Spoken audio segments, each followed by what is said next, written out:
पिछले चैप्टर में हमने क्या पढ़ा था? रिप्रोडक्शन, यानी कि किस प्रकार से संतान की उत्पत्ति होती है। संतान की उत्पत्ति का अर्थ या रिप्रोडक्शन को हम यूं समझ सकते हैं कि एक नए जीव का बनना, एक नए जीव का बनना ही क्या कहलाता है हमारे पास?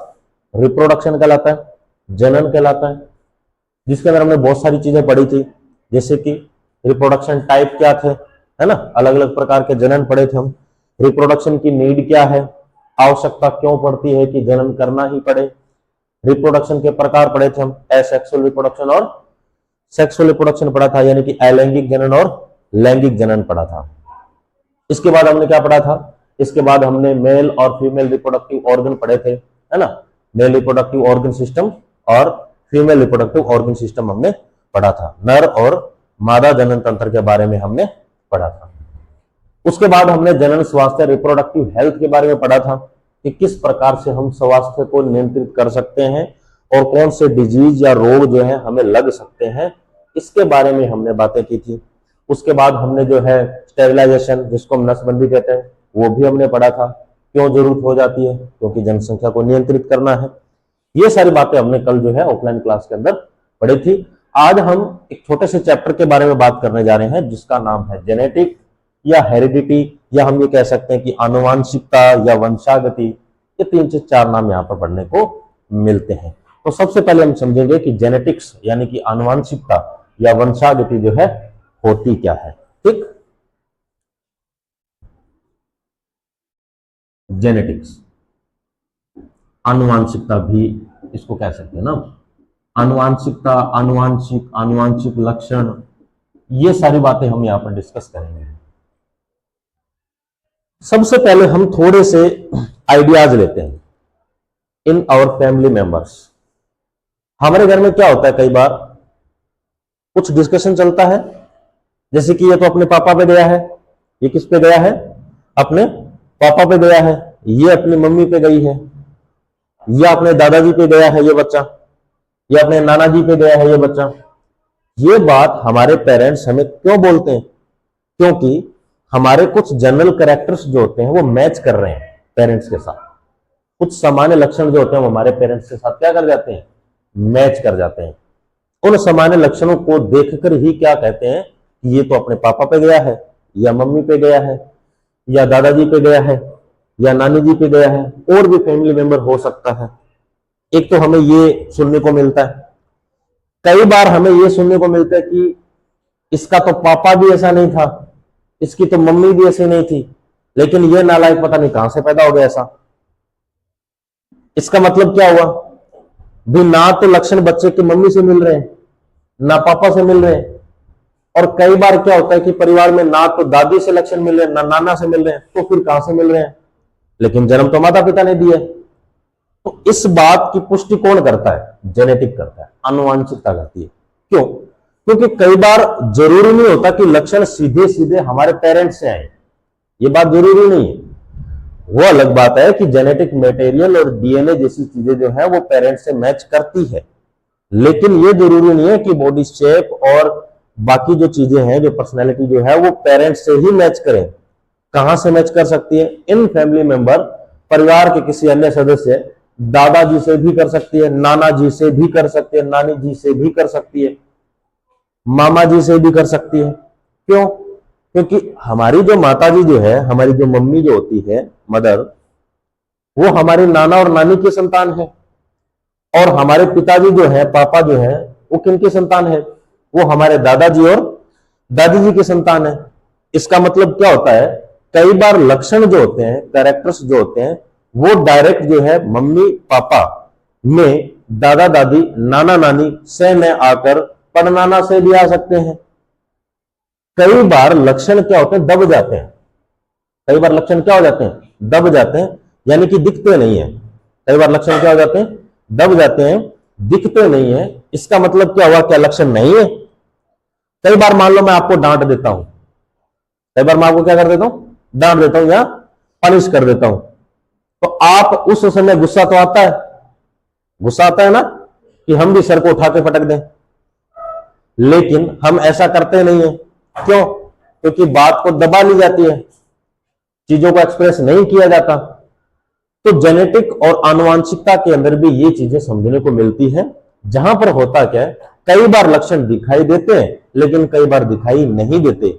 जो लक्षण दिखाई देते हैं उनको नाम दिया गया प्रभावी लक्षण या डोमिनेंट कैरेक्टर्स, और जो नहीं देते उनको नाम दिया जाता है अप्रभावी लक्षण या रिसेसिव कैरेक्टर्स। अब आप सोच रहे हो सर कौन से ऐसे लक्षण हैं जिनके बारे में आप बात कर रहे हो?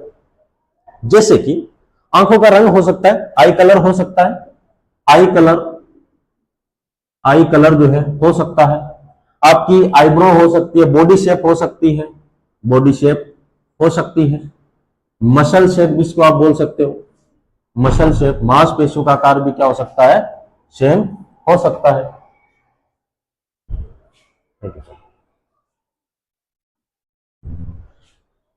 तो बॉडी शेप और मसल शेप हो सकता है। इसके अलावा क्या हो सकता है, माथा हो सकता है, नाक हो सकती है, कान हो सकते हैं, लंबाई हो सकती है ना, शरीर की चौड़ाई हो सकती है, बोली हो सकती है।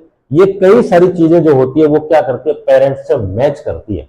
मतलब हमारे पेरेंट्स, माता पिता के अंदर कई बार ऐसी चीजें होती है जो डायरेक्ट संतान के अंदर, बच्चों के अंदर देखने को मिलती है, और इसका जो अध्ययन जो है, इसकी जो स्टडी जो है वो क्या कहलाती है, आनुवांशिकता कहलाती है। Study of parental characters, parents characters जो है, आनुवांशिक अध्ययन इसी को कहते हैं।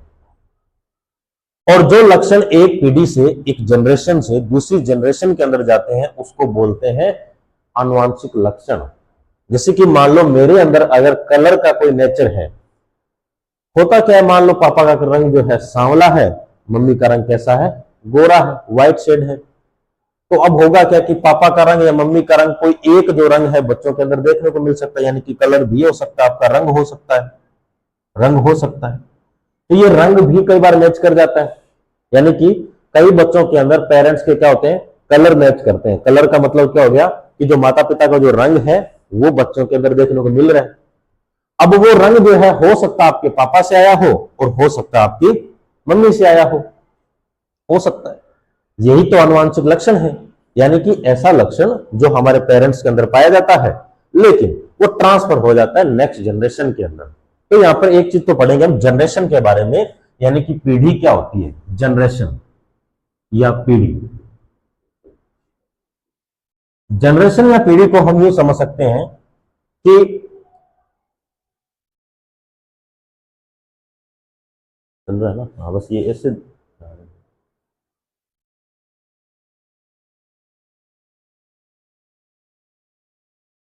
जनरेशन का मतलब हो गया कि जो लक्षण जो है हमारे पेरेंट्स के अंदर होते हैं। कौन से लक्षण? जैसे कि अभी मैंने बताया कि वो आई का कलर हो सकता है, जैसे कि आपने देखा होगा आई कलर क्या हो सकता है, ब्लैक हो सकता है, ब्राउन हो सकता है ना, ब्लू हो सकता है, ब्लू हो सकता है, ग्रीन भी कई कई लोगों में देखा गया है। जैसे कि ब्लू जो आई जो आपने देखी होगी, ऋतिक रोशन देखा ना, ऋतिक रोशन कौन सा, क्रिश वाला, क्रिश, वहां ऋतिक रोशन को देखा आपने, उनकी आंखें जो है कैसी है, ब्लू है। और आई थिंक मुझे याद आ रहा है उनके पिताजी राकेश रोशन के अंदर भी आंखों का रंग जो है शायद ब्लू था, शायद मुझे याद आ रहा है। अब ये लक्षण कहां से आया, उनके पिताजी से आया। यानी कि एक जनरेशन जिससे पेरेंट कहते हैं हम, जिसको पेरेंट्स कहते हैं, इसको हम मातृ पीढ़ी या पेरेंट जनरेशन भी कह सकते हैं, पेरेंट जनरेशन भी कह सकते हैं। इसको आप पैतृक पीढ़ी भी कह सकते हो, यानी कि ऐसा लक्षण जो हमें माता पिता से मिलता हो वो पैतृक या मातृ पीढ़ी हो सकती है। और इसके बाद जो नेक्स्ट जो जनरेशन होती है जिनके अंदर लक्षण आते हैं, जैसे कि हम, हमारे माता पिता कौन से हो गए, पेरेंट जनरेशन है, और हम कौन से हो गए, F1 जनरेशन। हम कौन से जनरेशन हो जाएंगे, F1 जनरेशन। और हमारे जो बच्चे होंगे वो कौन से होंगे, F2 जनरेशन। यानी कि यहाँ पे एक जनरेशन से दूसरी जनरेशन के अंदर कैरेक्टर्स आर ट्रांसफर, यानी कि लक्षण जो है यहाँ पर एक पीढ़ी से दूसरी पीढ़ी में क्या हो रहे हैं, स्थानांतरित हो रहे हैं। जब लक्षण या कैरेक्टर्स जो एक पीढ़ी से दूसरी पीढ़ी में स्थानांतरित हो जाए तो इसका मतलब क्या हुआ, इसका मतलब है कि इन्हें आनुवांशिक लक्षण कहते हैं, और इनका अध्ययन क्या कहलाता है, आनुवांशिकता कहलाती है। मैं उम्मीद कर रहा हूं आपको समझ में आ रहा है, यस या नो? ठीक है। अब हम कुछ बात करेंगे कि ये लक्षण आखिर किसके कारण है, रीजन क्या है। भी कोई तो रीजन होगा ना इन चीजों का, कहां से आ रही है लक्षण। तो देखो बच्चों, ये जो लक्षण है ये आते हैं हमारे अंदर डीएनए से। डीएनए कह सकते हो आप, क्रोमोसोम कह सकते हो आप, या जीन कह सकते हो आप इनको। ये सारी चीजें जो है लक्षण को ऐसे स्टोर करके रखती है। जैसे मान लेते हैं किसी के दांत बड़े बड़े हैं, है ना, किसी के दांत क्या है, बड़े बड़े हैं, किसी नाक बड़ी है, किसी की आंखें बड़ी हैं, गोल मोटोल मुंह है, माथा बड़ा है। ये जो शेप जो है, ये जो लक्षण है ना, अंदर कुछ ऐसे कोई मेमोरी कार्ड नहीं है हमारे शरीर के अंदर जो स्टोर करके रखता है। ये सारे के सारे लक्षण जो है हमारे जीन के अंदर हो सकते हैं, या कह सकते हैं डीएनए के अंदर हो सकते हैं। डीएनए में क्या पाया जाता है, न्यूक्लियोटाइड, जो कि क्या करते हैं, लक्षणों को स्टोर करके रखते हैं। अगर मैं आपके हिसाब से कहूं सिंपल भाषा में कि कोशिका के केंद्र के अंदर क्रोमोसोम गुणसूत्र होते हैं, और उन गुणसूत्रों की एक क्रोमेटिड को अगर मैं खोलता जाऊं तो मुझे डीएनए मिलेगा, और उन डीएनए के ऊपर छोटे छोटे जो सेगमेंट जो होते हैं उनके ऊपर संरचनाएं पाई जाती है, जिनको बोलते हैं बेटा जीन।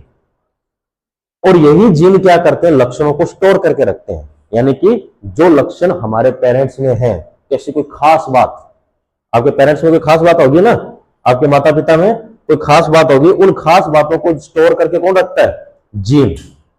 थोड़ा सा समझते हैं। जैसे मान लेते हैं कि हमारे अंदर लाखों करोड़ों कोशिकाएं पाई जाती है, और इन लाखों करोड़ों कोशिकाओं में से देखो ये क्या है मेरे पास, न्यूक्लियस। ये क्या है, केंद्रक है। और इस केंद्र के अंदर क्या पाए जाते हैं बेटा, क्रोमोसोम पाए जाते हैं ना। अरे पाए जाते हैं कि नहीं पाए जाते, क्रोमोसोम गुणसूत्र पाए जाते हैं।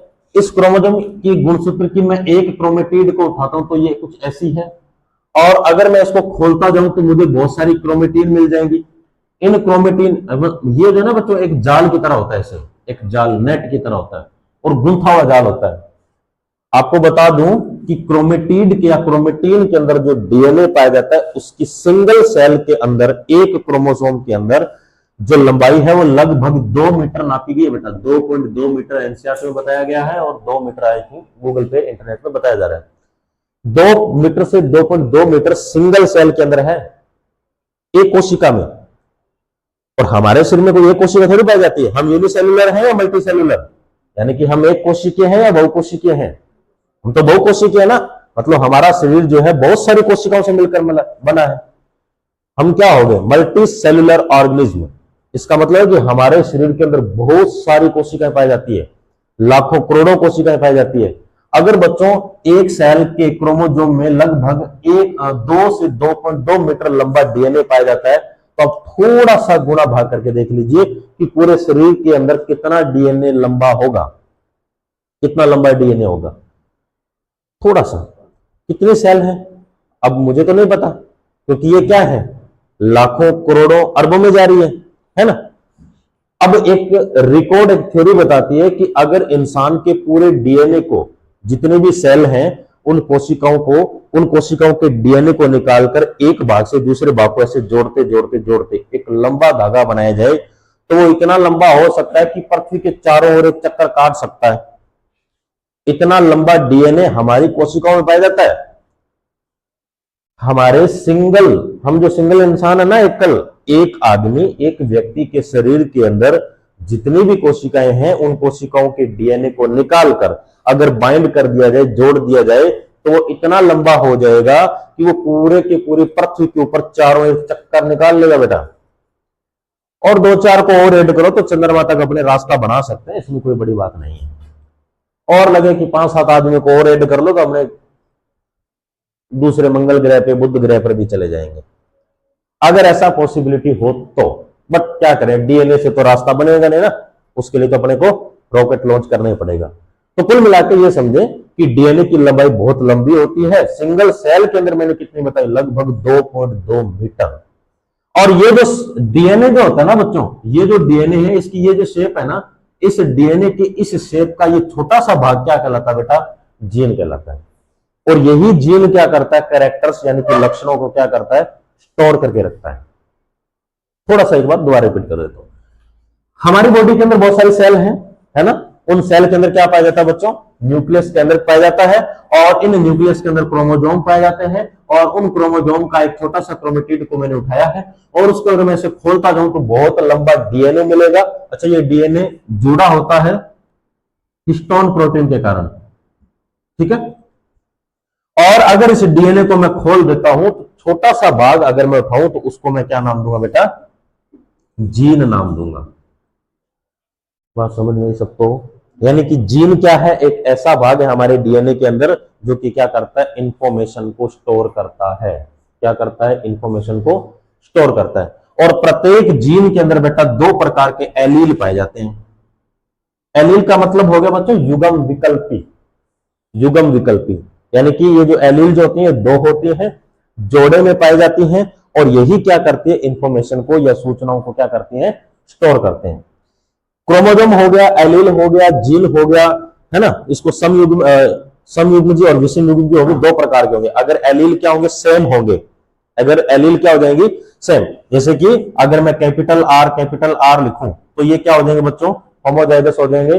और अगर मैं इनको क्या लिख दूं? कैपिटल आर और कैपिटल वाई लिख दूं तो ये कौन से हो जाएंगे? हेटेरोजाइगस, यानी कि समयुग्मजी और विषम युग्मजी। यानी कि जीन जो है एलील के रूप में है, और यहां पर पेयर्स यानी कि जोड़े के रूप में है। अगर ये एलील क्या है? सेम सेम है तो ये समयुग्मजी है, हेमोजाइगस है। अगर ये अलग अलग है तो क्या है? हेटेरोजाइगस है। अब हम शुरू करते हैं शुरुआत किसकी? डीएनए के बाद जो है किस प्रकार की स्टोरीज या थ्योरीज हमें पढ़ने को मिलती है। चलो, तो अब हम क्या करेंगे? शुरुआत करते हैं किसके बारे में? जेनेटिक के बारे में, आनुवंशिकता के बारे में। देखो बच्चों, आनुवंशिकता और जेनेटिक्स को पढ़ने के लिए, अध्ययन करने के लिए बहुत सारे साइंटिस्ट आए थे, जिसके अंदर जे कोल्यूटर, नोडिन, गार्टनर, ऐसे बहुत सारे वैज्ञानिक आए थे, लेकिन उनमें से वो सफल नहीं थे। सफल वैज्ञानिकों में आते हैं बच्चों हमारे पास मेंडल। लो भाई, जब बच्चों जेनेटिक और आनुवंशिकता की बात हो, जब जेनेटिक या आनुवंशिकता की बात हो, तो मेंडल वे पहले वैज्ञानिक हैं जिन्होंने ठीक ठाक और विस्तृत रूप से अध्ययन किया हो, और इन्हें फादर ऑफ जेनेटिक भी कहते हैं बेटा। Father of genetic. Father of genetic किसको कहते हैं? मेंडल को। क्यों कहते हैं? क्योंकि सर इन्होंने आनुवंशिकता के ऊपर अच्छे खासे प्रमाण दिए थे और ठीक ठाक स्टडी भी की थी। हालांकि इन्होंने कुछ गड़बड़े की थी, लेकिन वो गड़बड़ी नहीं थी, उन्होंने अपने स्वयं विवेक और अपने समय, टाइम ऑफ पीरियड के दौरान वो बातें कही जो कि सही थी। मैं आपको सारी बातें बता दूंगा कि वो क्या है। मेंडल, और मेंडल का जन्म लगभग जुलाई 1822 के अंदर हो रहा है। और कहां हो रहा है बेटा? ऑस्ट्रिया के अंदर। ऑस्ट्रिया, ठीक है। और ऑस्ट्रिया के अंदर एक जगह है जिसका नाम हेंजनफोर्ड है। हेंजनफोर्ड। और हेंजनफोर्ड के अंदर जो है गांव का नाम है बच्चों सिल्सिया, नाम पे एक गांव है, वहां पर मेंडल का जन्म हो रहा है। ठीक। मेंडल का पूरा नाम यहां पर क्या है? मेंडल का पूरा नाम ग्रेगर जॉन मेंडल है बच्चों। Gregor John Mendel. Gregor John Mendel. Gregor John Mendel इनका पूरा नाम है। वैसे तो इनको मेंडल बोलते हैं, लेकिन ग्रेगर जॉन मेंडल इनका नाम क्या है? पूरा है। जिसमें इनको उपाधि और मिली है। उपाधि क्यों मिली है ग्रेगर जॉन की? क्योंकि बच्चों ये फादर रह चुके हैं। फादर का मतलब समझते हो? फादर का मतलब पापा नहीं होता। पापा होता है वो अलग बात है, लेकिन फादर का मतलब यहाँ पे जो चर्च के अंदर जो एक प्रकार के पुजारी के रूप में काम करते हैं उन्हें क्या कहते हैं? फादर कहते हैं। जो चर्च, क्योंकि क्रिश्चियन धर्म से बिलोंग करते थे, यानी कि क्रिश्चियनिटी थी ये, और जो क्रिश्चियनिटी होते हैं उनके अंदर क्या होते हैं? फादर होते हैं ना। अलग अलग धर्म में अलग अलग होते हैं ना पूजा करने। तो ये फादर थे किसके अंदर? चर्च के अंदर। इन्होंने बच्चों फिलोसफी का भी अध्ययन किया, दर्शन का अध्ययन किया। फिलोसफी जानते हो ना? दार्शनिक बातें, वैचारिक बातें, सैद्धांतिक बातें, हाई लेवल की बातें चल रही हैं, समझ में कुछ आता नहीं है। फिलोसफी दर्शन की बातें ऐसी होती है, समझ में कुछ आता नहीं, लेकिन होती बहुत शानदार है। ये फिजिशियन थे, फिजिक्स के अंदर भी इन्होंने अध्ययन किया था। और इन्होंने जो है माली परिवार में जन्म लिया था बच्चों। अब माली का मतलब क्या हुआ? माली कोई किसी प्रकार का कास्ट सिस्टम ऐसा कुछ नहीं है। माली का मतलब है कि ये गार्डन यानी कि बगीचे में काम करते थे बच्चों, है ना। गार्डन या बगीचे में काम करते थे, जो कि इसी चर्च के अंदर था जहां पर ये फादर बने थे। चर्च के अंदर ये गार्डन के अंदर जो माली का काम करते थे। एक ही है सर, एक मिल जाएगा। इसमें इंक डालनी पड़ेगी आपको। ये एक वाला दे दूं,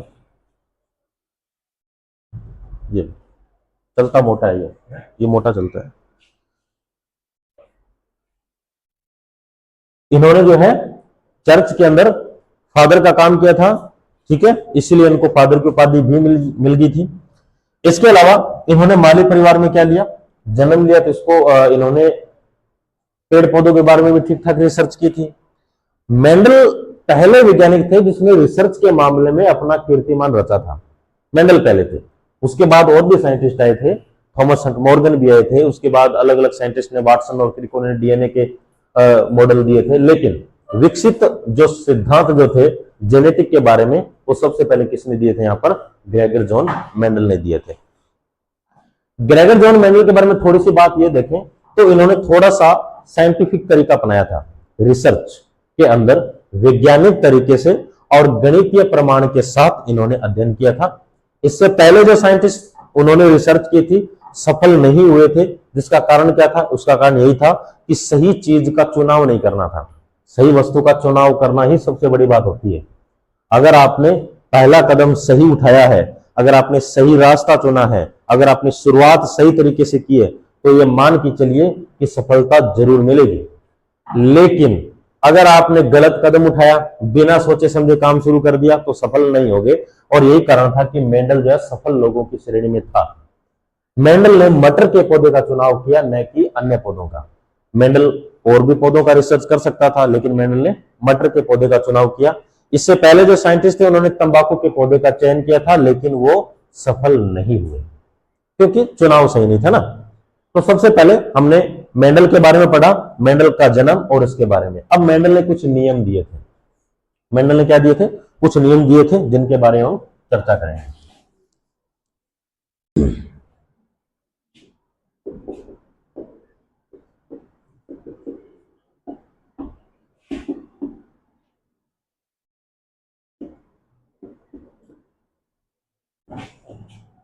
मेंडल के नियम, मेंडल के लॉ।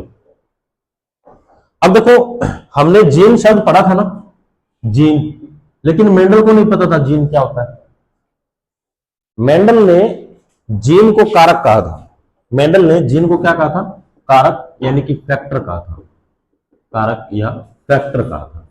तो जीन शब्द किसने दिया, सर जीन शब्द दिया जोहानसन ने। जीन शब्द किसने दिया था, जोहानसन ने। और ये जीन शब्द मिला किससे है, जेनेटिक्स से।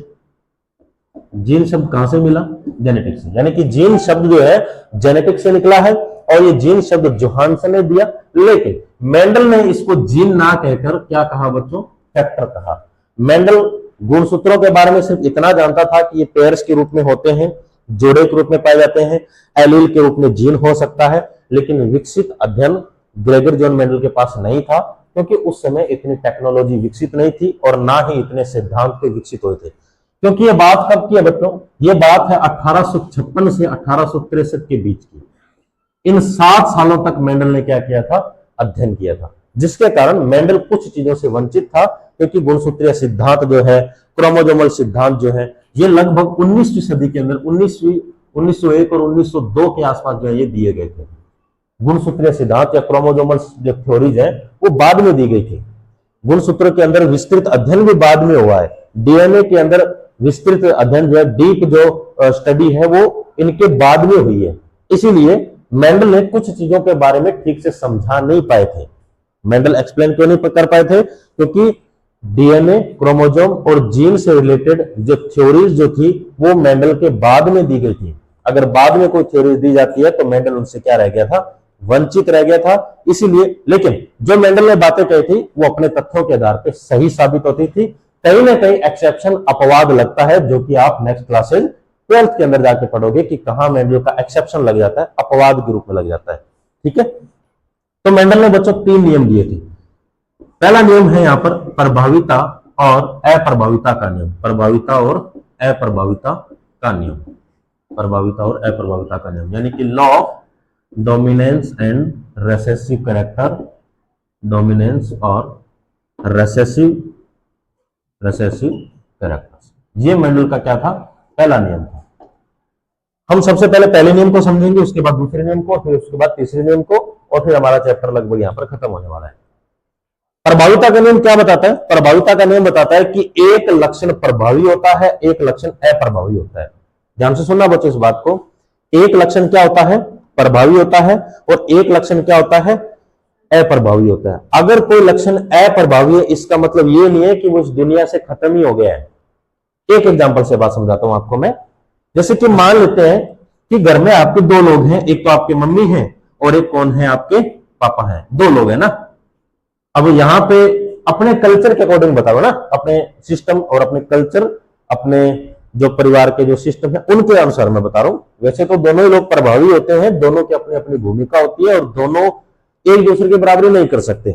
दोनों ही समाज दुनिया के अंदर एक बहुत बड़ा मुकाम हासिल करके बैठे हैं, इसमें ऐसा कोई दो राय नहीं है। लेकिन थोड़ा सा कल्चर के अकॉर्डिंग समझते हैं। जहां पे पापा ने बोल दिया कि यहां ऐसा होना चाहिए, तो वहां मम्मी की बात को अवॉइड करना पड़ता है। जैसे मम्मी ने बोला कि आपको चीनी लेकर आनी है। मम्मी ने क्या बोला बच्चों? चीनी लेके आनी है। और मम्मी ने दिया आपको 50 रुपए। कितने रुपए? 50 रुपए। आप मम्मी की बात को बिना सोचे समझे मान लेते हो, राइट? ऐसे ही होता है। जैसे ही आप घर से बाहर निकल रहे होते हो तो पापा आ रहे होते हैं। पापा बोलते हैं कहां जा रहे हो? तो आप बोलोगे चीनी लेने। किसने भेजा? मम्मी ने भेजा। कितने रुपए की? कि पापा 50 रुपए की 1 किलो चीनी, है ना। तो फिर पापा क्या कहते हैं? 1 किलो चीनी लेके आएगा, नाम खराब करेगा हमारा। तो फिर क्या करना है? 2 किलो लेके आओ। कितने लेके आओ? 2 किलो। तो बच्चे को पापा क्या करते हैं? 50 रुपए और दे देते हैं, रुपए हो गए 100, और बच्चा लेके आता 2 किलो चीनी। अब एक बात बताओ बच्चों, बच्चा जो है यहां पर वो किसकी बात मानेगा? मम्मी की बात मानेगा या पापा की बात मानेगा? पापा की बात मानेगा। क्यों? क्योंकि पापा क्या है? यहां पर प्रभावी है। अब मम्मी यहां पर अप्रभावी हो गई। अच्छा, जब मम्मी अप्रभावी हो गई, इसका मतलब ये नहीं है कि मम्मी की कोई वैल्यू ही नहीं है। इसका मतलब ये नहीं है। इसका मतलब है कि हम प्रभावी किसको मानेंगे? पापा को प्रभावी मानेंगे, डोमिनेंट है, इसकी बात को ज्यादा मानेंगे। लेकिन जैसे ही बच्चा दुकान पर पहुंचता है 100 रुपए लेकर, कितने रुपए लेकर? 100 रुपए लेकर। जैसे ही दुकान पर पहुंचता है तो दुकान के बाहर आपको पता है एक चौकी होती है, और वहां कौन बैठे होते हैं? दादाजी बैठे होते हैं। और दादाजी पूछते हैं क्या लेने हैं भाई? तो बच्चा कहता है कि चीनी लेने हैं। किसने भेजा है? पापा ने भेजा है। कितने किलो? 2 किलो। दादाजी मुझको कैसे करते हैं? बेशर्मो, मेरी नाक कटवाएगा ये वो। अंकल को बोल दे 5 किलो चीनी तोल दे। कितनी किलो चीनी तोल दे? 5 किलो चीनी तोल दे। अब बच्चा किसकी बात को मानेगा? दादाजी की या पापा की? क्योंकि पता है, बच्चे को पता है कि अगर पापा जी को दबाना है तो किसकी बात को मानेंगे? दादाजी को। और जहां दादाजी गेड़िया लेके खड़े हो जाते हैं वहां सब अस्त व्यस्त है। इसका मतलब क्या हुआ? इसका मतलब हुआ कि एक टाइम ऑफ पीरियड ऐसा होता है कि एक लक्षण प्रभावी होता है, दूसरा लक्षण क्या होता है? अप्रभावी होता है। इसका मतलब ये नहीं होता कि जो है प्रभावी है वो ना के बराबर हो गया। मतलब पापा की बात बच्चे ने बाद में नहीं मानी, इसका मतलब ये थोड़ी है कि वो पापा को बर्खास्त ही कर दिया कि पापा नाम की कोई चीज होती नहीं है, या मम्मी को पूरी तरह से बर्खास्त कर दी, मम्मी नाम की चीज नहीं होती, ऐसा थोड़ी होता है। लेकिन हाँ, समझना हमें यह है कि दादा की बात को ज्यादा वैल्यू देनी है।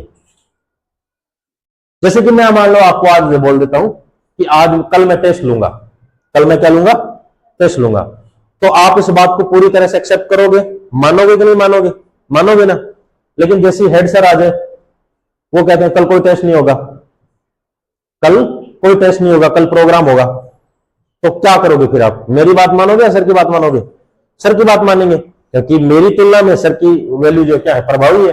अच्छा, सर की तुलना में कलेक्टर ने आदेश निकाल दिया कि कल से पूरे राजस्थान के अंदर छुट्टी है और बीकानेर में भी छुट्टी है। पूरे बीकानेर के अंदर बरसात के कारण छुट्टी कर रहे हैं। तो फिर किसकी बात मानोगे? तो फिर बताओ, कलेक्टर की बात, स्कूल आओगे या नहीं आओगे? नहीं, क्योंकि कलेक्टर साहब ने बोल दिया। तो बात को हम क्या करेंगे? एग्री करेंगे। इसका मतलब है कि एक टाइम ऑफ पीरियड के अंदर एक व्यक्ति की बात क्या होती है बच्चों? प्रभावी होती है, और एक बात क्या होती है? अप्रभावी होती है। इसी बात को यहां पर मैं मेंडल के तरीके से समझाना चाहता हूं। मेंडल ने क्या किया? 2 लक्षणों का चुनाव किया। कितने लक्षणों का? 2 लक्षणों का। तो मेंडल ने एक तो पौधा लिया था बेटा लंबा, एक पौधा कौन सा लिया था? लंबा पौधा लिया था, ठीक है। और एक पौधा लिया था बच्चों छोटा, यानी कि बोना पौधा। एक कौन सा लिया था? बोना पौधा, जिसको हम बोलते हैं ड्वार्फ प्लांट। यानी कि मेंडल के पास 2 पौधे यहां पर, एक तो पौधा लंबा है और एक पौधा कौन सा यहां पर? बोना है। दोनों पौधों का क्या करवाया गया? क्रॉस करवाया गया। जब मेंडल ने दोनों पौधों को क्या करवाया बच्चों? क्रॉस करवाया, तो उनके पास कुछ इस प्रकार के 4 पौधे प्राप्त होते हैं बच्चों। कौन कौन से? देखो, कैपिटल टी लिया था मैंने, स्मॉल टी। अच्छा, यहां पर ये एक गैमिट है या एक जीन है या एक युग्मक है जिसके अंदर दो प्रकार की क्या है, एलील है। ध्यान से सुनना बच्चों मेरी बात को। मेंडल ने यहां पर एक गैमिट या एक युग्मक या एक जीन लिया है जिसके अंदर दो प्रकार की एलील है, कैपिटल टी और स्मॉल टी। ठीक है, और ये एक प्रकार की कौन सी जनरेशन है बेटा, पेरेंट जनरेशन है। ये कौन सी जनरेशन है, पेरेंट जनरेशन, यानी कि मातृ पीढ़ी है या पैतृक पीढ़ी जिसको हम बोलते हैं। जब क्रॉस करवाया गया तो हमारे पास बच्चों देखो चार प्रकार के पौधे प्राप्त हो रहे हैं, और चारों को चारों कौन से पौधे, लंबे हैं कि बोने हैं कि कैसे हैं, थोड़ा सा आइडिया लेते हैं। मेंडल ने सोचा होगा या हम सोच लेते हैं कि एक पौधा पूरी तरह से लंबा है, एक पौधा कौन सा बोना है, दोनों को क्रॉस करवा रहे हैं तो कैसा प्राप्त होगा, बीच वाला प्राप्त होगा ना। जैसे कि सर दाल में चीनी मिला रहे हैं, 1 किलो दाल है 1 किलो चीनी है, तो जो मिक्सचर प्राप्त होगा कैसा होगा, दाल मिलेगी या चीनी मिलेगी, सोच के बताओ भी। 1 किलो चीनी है 1 किलो दाल है, दोनों को आपने मिला दिया और मिलाकर क्या करें, पूरा मिक्सचर तैयार कर लिया। अब 2 किलो जो चीज प्राप्त हो रही है वो दाल होगी या चीनी होगी, दाल होगी, चीनी होगी, दोनों मिक्स है उसके अंदर। तो आइडिया क्या है, मिक्सचर, यानी कि हमें ऐसा लक्षण प्राप्त होना चाहिए जो पूरी तरह क्या हो, मिश्रित हो, मिक्सचर के रूप में। ऐसा ही तो होगा ना, ऐसा आइडिया लगाए सोच रहे हैं, लेकिन होता कुछ ऑपोजिट है। होता क्या है, यहां पर एक ही चीज प्राप्त हो रही है, वो चीज कौन सी है, लंबापन। यानी कि पौधे सारे के सारे कौन से थे, capital T small T, capital T small T, capital T small T, capital T small T, जिसका अर्थ है कि सारे के सारे पौधे कैसे हैं, लंबे पौधे हैं। अब लंबे कैसे हैं सर, अभी मैंने थोड़ी देर पहले आपको एक आइडिया दिया था कि पापा और मम्मी में से बात किसकी मानी जाएगी, पापा की मानी जाएगी। दादाजी और पापा में से किसकी बात को मानोगे, दादाजी की मानेंगे। मतलब कि यहां पर कैपिटल टी क्या होता है बच्चों, प्रभावी होता है, स्मॉल टी क्या होता है, अप्रभावी होता है। क्या होता है, कैपिटल टी यहां पर क्या हो गया बच्चों, प्रभावी हो गया, यानी कि डोमिनेंट कैरेक्टर है, और स्मॉल टी यहां पर क्या हो गया बच्चों, अप्रभावी लक्षण हो गया। कौन सा लक्षण हो गया, अप्रभावी। यानी कि एक समय के अंदर एक लक्षण प्रभावी होता है, एक लक्षण क्या होता है, अप्रभावी होता है। इसे मेंडल ने क्या नाम दिया था, प्रभाविता और अप्रभाविता का नियम, law of dominance and recessive character नाम दिया गया था। ठीक, और इसका अनुपात देखो क्या बच्चों, सारे का सारे एक जैसे हैं, तो अनुपात 1:1:1 होगा। अब मेंडल का दूसरा नियम क्या है, उसके अंदर हम थोड़ा सा नजर डालते हैं। दूसरे नियम का नाम है बच्चों हमारे पास युग्मकों का नियम या शुद्धता का नियम। युग्मकों का नियम, शुद्धता का नियम, लॉ ऑफ सेग्रीगेशन बोलते हैं इसको हम। दूसरा नियम जो है जिसको हम पृथक्करण का नियम भी बोलते हैं बच्चों, पृथक्करण का नियम। ठीक है, शुद्धता का नियम, शुद्धता का नियम। अच्छा, इसको वियोजन भी बोलते हैं बच्चों, यानी कि सेग्रीगेशन, लॉ ऑफ सेग्रीगेशन बोलते हैं। ठीक है, लॉ ऑफ सेग्रीगेशन का नियम बोलते हैं। पृथक्करण का नियम, शुद्धता का नियम, विसंयोजन का नियम, ये जो नियम दिया गया था ये मेंडल का कौन सा नियम था, दूसरा नियम था। और इसमें बेस जो लिया था वो कौन सा लिया था बच्चों, पहला लिया नहीं। पहला जो नियम था ना, फर्स्ट लॉ मेंडल का, वो क्या था, इसका बेस था। क्योंकि सर मेंडल के पहले नियम के अनुसार उन्होंने क्या लिया था, एक पौधा लंबा लिया था और एक पौधा क्या लिया था, बोना लिया था। क्रॉस जब करवाया था तो 4 पौधे कैसे प्राप्त हुए थे, चारों के चारों लंबे थे ना। अब मेंडल कह रहा है कि मैंने दोनों के बीच में सेल्फ पोलिनेशन कराऊंगा। अब सेल्फ पोलिनेशन का मतलब जानते हो, स्वपरागण। स्वपरागण, स्वपरागण समझ रहे हो ना बच्चों।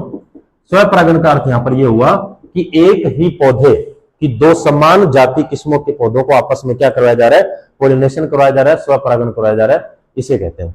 तो हमें F1 जो पहला जो नियम था मेंडल का, उसके अंदर 4 पौधे प्राप्त हुए थे। कौन से प्राप्त हुए थे बच्चों, चारों पौधे लंबे थे ना, चारों पौधे कौन से थे, लंबे थे, जो कि क्या थे, capital T small T, capital T small T, capital T small T, capital T small T. अब ये कह रहा है कि मैं इन दोनों के बीच में सेल्फ पोलिनेशन करवा रहा हूं। तो जब इन दोनों के बीच में क्या करवाया जाएगा, सेल्फ पोलिनेशन करवाया जाएगा, तो लक्षण कैसे प्राप्त होंगे देखा जाएगा।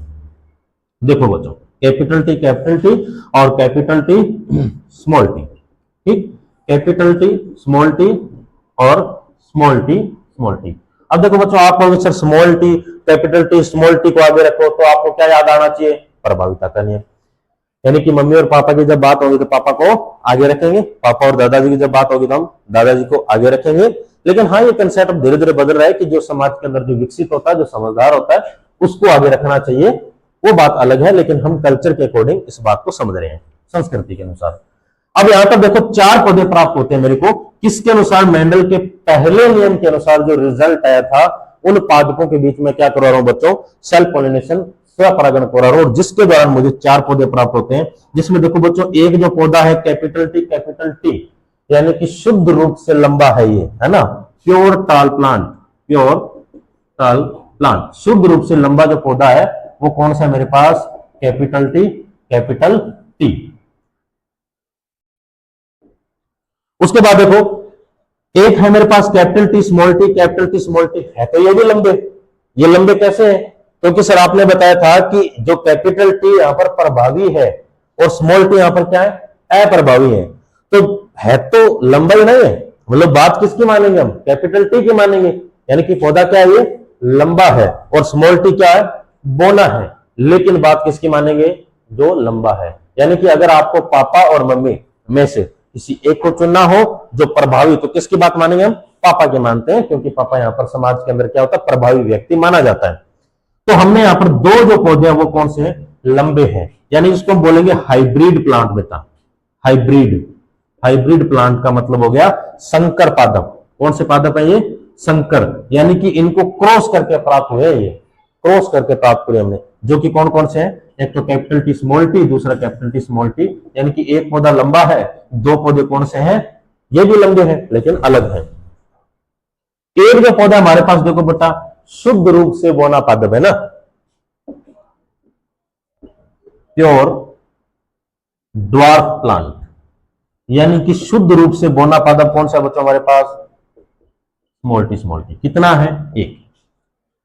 यानी कि मेंडल के पहले नियम को अगर बेस आधार मान लिया जाए, पहले नियम को बेस आधार मान लिया जाए और उसके बीच में सेल्फ पॉलिनेशन यानी कि स्वपरागण करवाया जाए, तो वहां पर 4 प्रकार के पौधे प्राप्त होते हैं, और उनको मैंने जब सेल्फ पॉलिनेशन करवाया तो मुझे ये 4 पौधे प्राप्त होते हैं। और इन चारों में से एक जो है शुद्ध रूप से लंबा होता है, 2 जो यहाँ पर क्या है? पृथक है, और जो एक जो है यहाँ पर क्या है? अलग है। ये जो अब थोड़ा सा ध्यान रखो बच्चों, हमने मेंडल के पहले नियम के अंदर किसका चुनाव किया था? थोड़ा सा याद करो, हमने चुनाव किया था कैपिटल टी स्मॉल टी का और कैपिटल टी स्मॉल टी का। कैपिटल टी और स्मॉल टी चुनाव किया था कि नहीं किया था? याद करो सभी।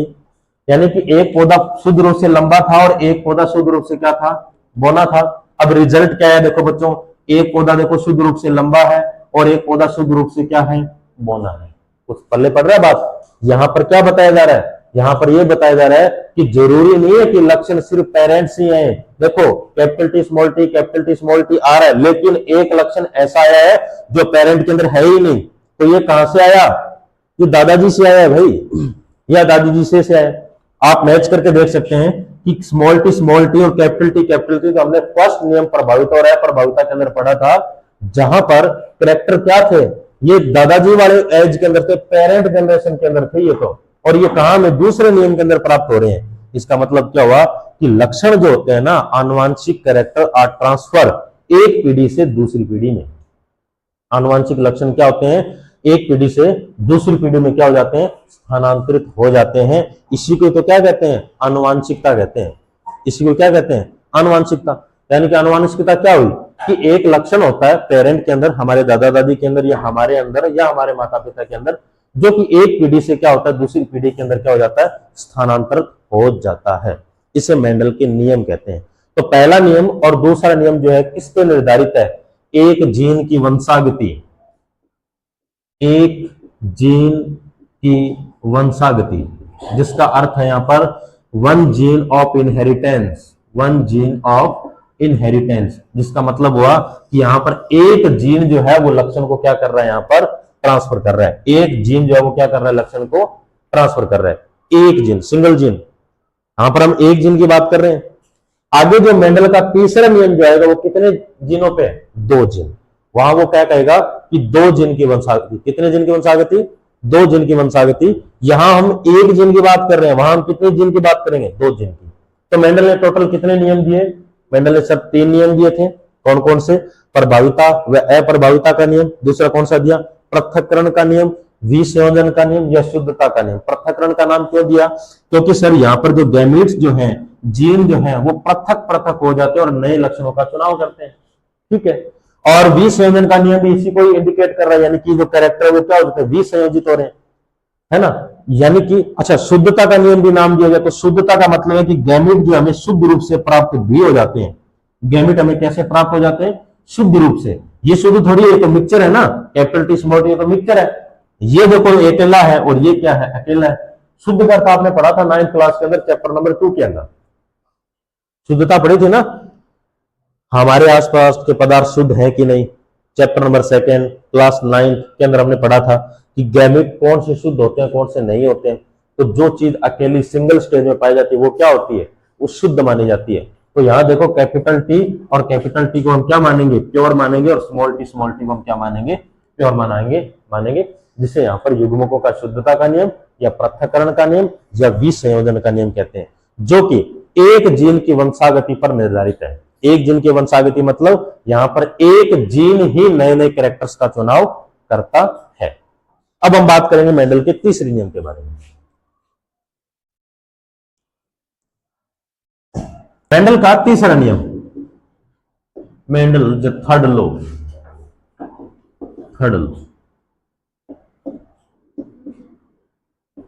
मेंडल का तीसरा नियम। और तीसरा नियम जो है वो क्या बताता है बच्चों, जिसका नाम है स्वतंत्र अपव्यूहन का नियम। तीसरे नियम का नाम क्या बताओ बच्चों, स्वतंत्र अपव्यूहन का नियम। स्वतंत्र अपव्यूहन का नियम, जिसे आप लॉ ऑफ इंडिपेंडेंट असॉर्टमेंट भी कह सकते हो।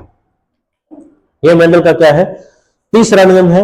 और यहां बच्चों एक बात मैं वापस रिपीट कर रहा हूं कि ये दो जीन की वंशागति यानी कि टू जीन ऑफ इनहेरिटेंस के बारे में बात कर रहा है। यानी कि पहला नियम और दूसरा नियम जो है वो एक जीन की बात करता है। यानी जीन का देखो बच्चों, एक जीन एक लक्षण का चुनाव कर रहा है। जैसे कि आदमी लंबा है, एक जीन, आदमी बौना है तो एक जीन। यहां ये कह रहे हैं कि दो जीन ले रहे हैं हम। जीन कितने ले रहे हैं, दो ले रहे हैं। तो देखो, और मेंडल क्या करता है, चुनाव करता है किसका, मटर के बीज का, पी प्लांट मटर के पौधे का। और यहां पर मटर लेता है बच्चों। देखो मटर के अंदर दो लक्षण ले रहे हैं, दो लक्षण, यानी कि मटर का जो बीज है वो क्या है, गोल है, कैपिटल आर, और मटर के बीज का रंग कैसा है, पीला है, कैपिटल वाई। उसके बाद मटर का बीज जो है झुर्रीदार है, स्मॉल आर, और रंग उसका कैसा है, हरा है, स्मॉल वाई।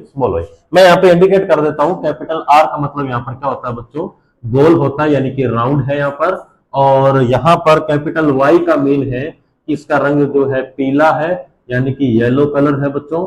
और यहाँ पर स्मॉल आर का मतलब कैसा हुआ, झुर्रीदार हुआ, रिंकल्ड हुआ। और यहाँ पर स्मॉल वाई का मतलब क्या हुआ, हरा हुआ, यानी कि ग्रीन कलर हुआ, राइट। अब ये जो है दो जीन की वंशागति है। दो जीन की वंशागति का अर्थ क्या हुआ कि एक जो पौधा होगा उसके अंदर दो जीन होंगे, या एक जो व्यक्ति होगा उसके अंदर कितने जीन होंगे, दो जीन होंगे। इस बारे में बात चल रही है। तो बीज लिए गए मेरे पास, देखो बच्चों ये गोल है, एकदम गोल है ना, ये देखो एकदम गोल शेप है। अगर नहीं दिख रहे तो आपकी दिक्कत है ये। और इसका रंग कैसा है, येलो है।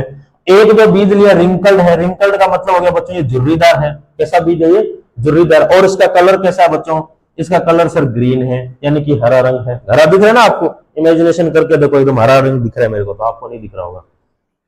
साइंस इमेजिनेशन तो है ना, आधी से ज्यादा इमेजिनेशन चल रही है कि परमाणु के अंदर क्या है। एक बच्चा पूछता है कि सर आप परमाणु के अंदर कब गए थे, अब मैं क्या जवाब दूं उसको। मैंने एक दिन nucleus, chromosome, DNA, RNA, nucleotide, nitrogenous base, purine, pyrimidine ये बताया। अब बच्चा कह रहा है कि सर आप देखने गए थे क्या। अरे मैं देखने तो नहीं गया, लेकिन एक प्रकार की साइंटिफिक स्टडी तो होती है ना, इनकी साइंटिफिक स्टडी होती है, उसके आधार पे, उस बेस पे ये चीजें बोली जाती है। एक दिन कहते, मैंने कहा सूरज के बीच में और पृथ्वी के बीच में जो है दूरी लगभग 15 करोड़ किलोमीटर है। सर फीता लेके आप गए थे या और कोई गया था। तो इमेजिनेशन करना है, कौन गया था कोई नहीं गया था, वो अलग अध्ययन है, वो साइंटिफिक स्टडी होती है, उसके बेस पे ये बातें कही जाती हैं। तो आपको यहाँ पर एक प्रकार का इमेजिनेशन कल्पना करनी है, ठीक।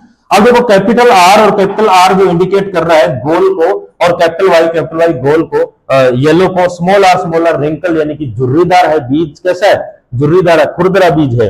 और स्मॉल वाई का मतलब इसका रंग कैसा है, हरे रंग का, यानी कि एक हरे रंग का बीज है जो कि झुर्रीदार है, खुरदरा है, हरे रंग का बीज और कैसा है, खुरदरा है। और एक ऐसा बीज है जो पीले रंग का है लेकिन एकदम गोल है।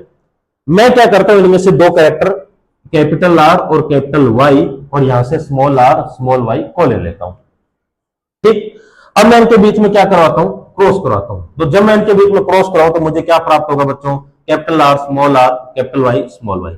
ये हमारे पास कौन सी जनरेशन है बच्चों, F1 जनरेशन है। ये जनरेशन कौन सी थी बच्चों, पेरेंट जनरेशन थी, यानी कि मातृ पीढ़ी थी। कौन सी पीढ़ी थी, मातृ पीढ़ी थी।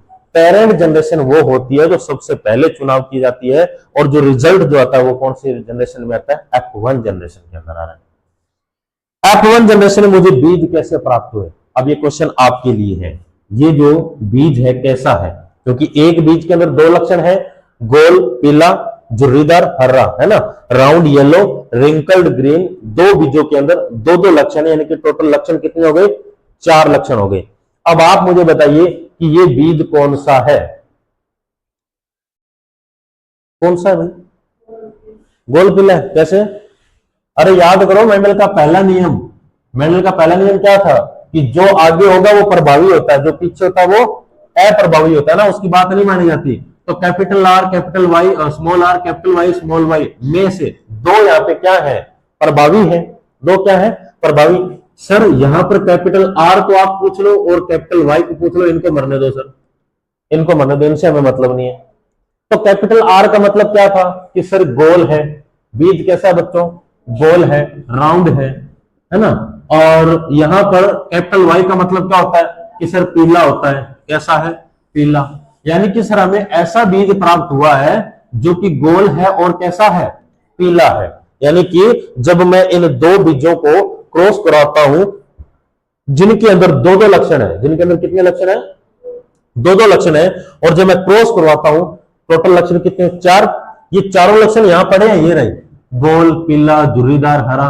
लेकिन दिख कौन से रहे हैं, जब इनको बाहर से देखें तो कितने दिख रहे हैं, दो ही दिख रहे हैं ना, एक तो गोल और पीला। जैसे कि हमारे अंदर क्रोमोसोम होते हैं, X Y X X chromosome होते हैं, मैं लड़का हूं या आप लड़के हैं या आप लड़कियां हैं, तो आपके अंदर क्रोमोसोम वाई इंडिकेट हो रहा है ना, लेकिन अंदर एक्स भी तो है ना आपके अंदर, जो बाहर से दिखाई देता है, जो आपकी फिजिकल स्ट्रक्चर से होती है वो उसका क्या होता है, लक्षण होता है। तो बीज मुझे F1 में कौन सा प्राप्त हुआ, मुझे गोल पीला यानी कि राउंड येलो सीड प्राप्त हुआ। कौन सी जनरेशन के अंदर, F1 जनरेशन के अंदर। अब मेंडल क्या करवाएगा, इनका सेल्फ पोलिनेशन करवाएगा।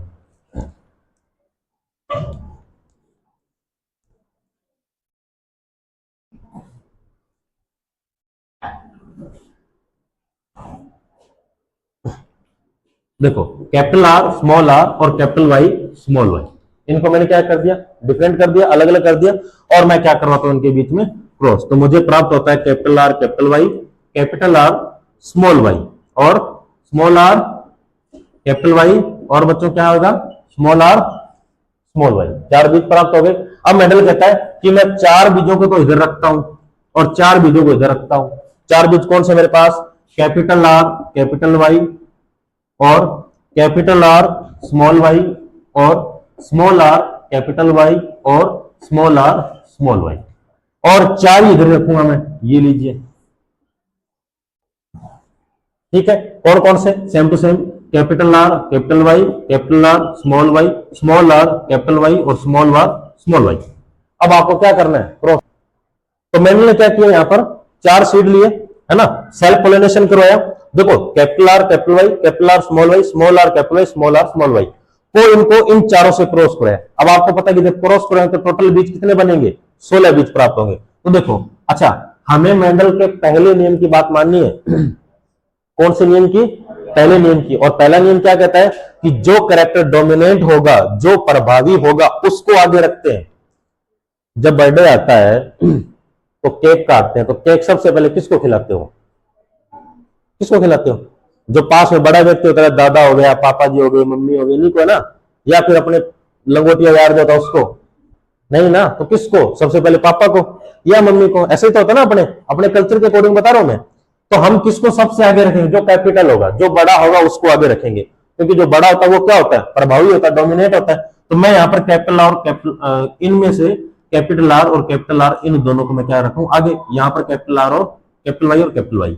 यहाँ देखो बच्चों, capital R capital Y small Y, यहाँ कौन सा हो जाएगा capital R small R capital Y. अच्छा, आर आर को जोड़े में रखना है, ऐसा नहीं है कि एक अंकल है एक आंटी है, उस आंटी को उस अंकल के साथ बिठाना, ऐसा नहीं करना, जोड़े के रूप में रखना है, अलग अलग नहीं करना है। जैसे मान लो कैपिटल आर है तो कैपिटल आर के साथ ही रखना है, इसको अलग नहीं करना है, उसको उसके साथ गड़बड़ मत कर देना, जूते पड़ जाएंगे अपने, है ना। तो देखो कैपिटल आर और स्मॉल आर, कैपिटल आर और स्मॉल आर जोड़े के रूप में रखना है, पेयर के रूप में, अलग अलग मत कर देना। Capital Y small Y, capital Y और स्मॉल वाई, यहां क्या हो गया capital R capital Y small Y, capital R small Y. अब देखो स्मॉल आर और यहां पर कैपिटल आर, तो आगे किसको रखेंगे, हमेशा कैपिटल को आगे रखेंगे, स्मॉल को पीछे रखेंगे, ठीक। Capital Y small capital R small Y और स्मॉल वाई। आगे देखो कैपिटल आर कैपिटल वाई और फिर हमारे पास capital R capital Y small Y, capital. अब देखो अब यहां पर कैपिटल नहीं है, जहां पर कैपिटल नहीं है तो वहां पे स्मॉल को लेंगे ना आगे।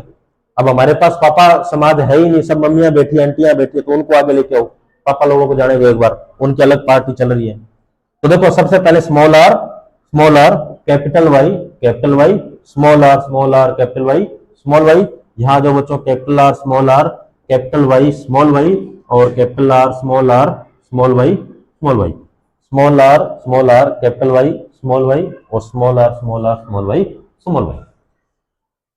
अब हमें पता चलेगा मेंडल के तीसरे नियम का वास्तविक अर्थ क्या है।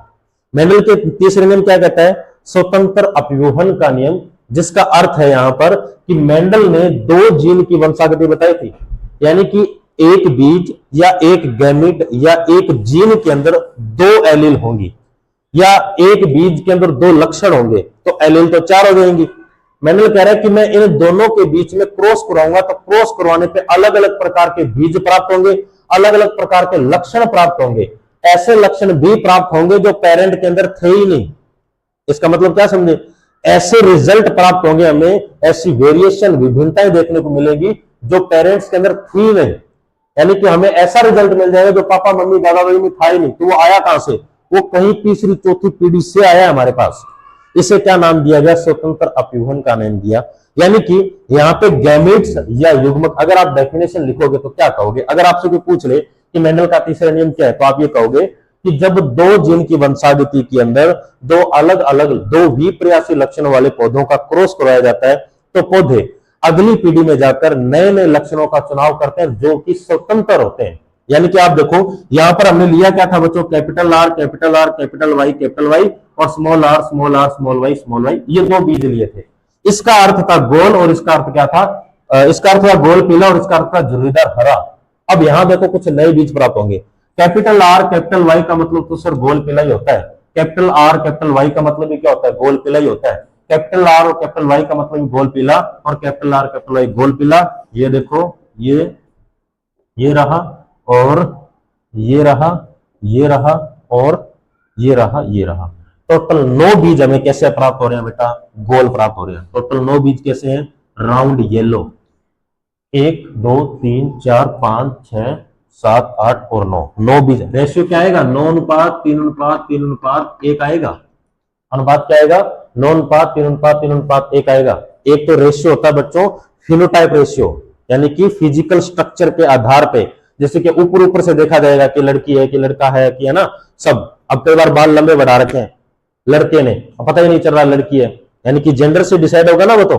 यानी कि ऐसे स्ट्रक्चर जो हमें बाहरी स्वरूप से पता चल रहा है, उसकी फिजिकल स्ट्रक्चर से पता चल रही है कि वो चीज क्या है। तो 9 बीज कैसे है, 9 बीज के आंसर गोल पीले हैं।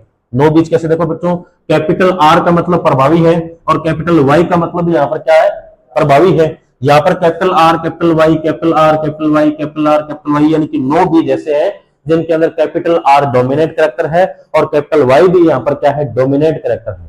3 बीज हमें एक जैसे प्राप्त होंगे, जैसे कि कैपिटल आर और स्मॉल वाई। अब यहाँ कैपिटल आर का मतलब गोल है और स्मॉल वाई का मतलब क्या, हरा है। यानी कि 3 बीज हमें गोल हरे प्राप्त होंगे, जैसे कि एक तो ये रहा कैपिटल आर स्मॉल वाई, दूसरा ये रहा कैपिटल आर स्मॉल वाई और तीसरा कहां है, ये रहा कैपिटल आर स्मॉल वाई तीसरा बीज। यानी कि 3 बीज कैसे प्राप्त हो गए हमें, कैपिटल आर स्मॉल वाई, यानी कि गोल हरे। और 3 बीज कौन से होंगे, झुर्रीदार, कौन से हो जाएंगे, झुर्रीदार पीले। देखो ये कौन से यहां पर, ये हो गया, ये भी हो गया, ये हो गए, ये हो गए, हमारे पास ये बच गया झुर्रीदार पीला, है ना, रिंकल्ड येलो। स्मॉल आर का मतलब झुर्रीदार रिंकल्ड है, कैपिटल वाई का मतलब पीला। 3 बीज है देखो, एक तो ये रहा बच्चों, है ना, एक ये रहा हमारे पास और एक ये रहा। 3 बीज कैसे प्राप्त हुए हमें, 3 बीज रिंकल्ड येलो, झुर्रीदार पीले प्राप्त हो गए। एक बीज बचा हमारे पास, यानी कि 9 अनुपात 3 अनुपात 3 अनुपात 1 है। एक बीज कौन सा होगा, झुर्रीदार हरा, रिंकल्ड ग्रीन जो है, एक बीज हमारे पास स्मॉल आर स्मॉल वाई प्राप्त होता है। इसे मेंडल ने कौन सा नियम दिया था, तीसरा नियम बोलते हैं इस नियम को। यानी कि लक्षण यहां पर जीन जो होंगे, गैमेट्स जो होंगे, वो क्या होंगे, स्वतंत्र है, अपनी इच्छा से नए लक्षणों का चुनाव कर सकते हैं। इसे मेंडल का तीसरा नियम कहते हैं, स्वतंत्र अपयूहन का नियम। बात समझ में आई, मेंडल के नियम कंप्लीट हो जाते हैं। अच्छा, एक तो फिनोटाइप रेशियो होता है, एक होता है जीनोटाइप रेशियो भी होता है, यानी कि वो आंतरिक लक्षणों के आधार पर उनका अनुपात बताएंगे। तो यहां पर अगर आनुवांशिक आंतरिक अगर आपसे अनुपात पूछ ले तो वो होगा आपका 1:2:1:1:2:1:4:2:1:1, यानी कि 1 अनुपात 2 अनुपात 1 अनुपात 2 अनुपात 4 अनुपात 2 अनुपात 1 अनुपात 2 अनुपात 1 होगा, जो किसका क्या होगा, जेनोटाइप रेशियो, जो कि आपके सिलेबस में नहीं है।